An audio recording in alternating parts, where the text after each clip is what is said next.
La femme veut monter dans la voiture mais la porte est bloquée par une autre voiture à côté. Le conducteur de la voiture à côté lui demande s'il la gêne. Puis il se rapproche lentement et bloque la sortie de la femme. Ensuite, il l'assomme avec un choc électrique. Lisa se réveille de son évanouissement et découvre qu'elle est attachée. Elle essaie d'utiliser son bracelet pour passer un appel de secours. L'homme lui dit que c'est inutile.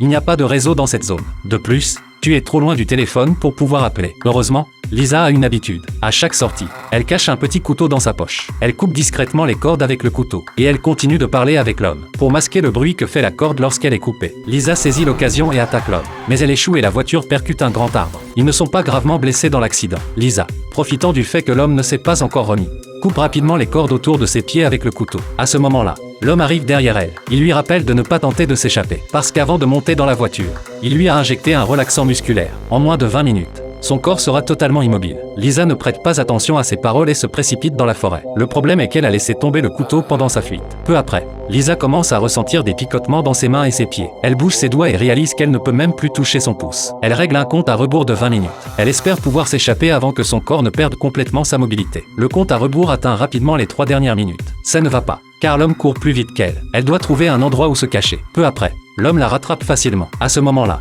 Lisa se cache dans un trou d'arbre, ne faisant aucun bruit, même si des fourmis grimpent sur son corps.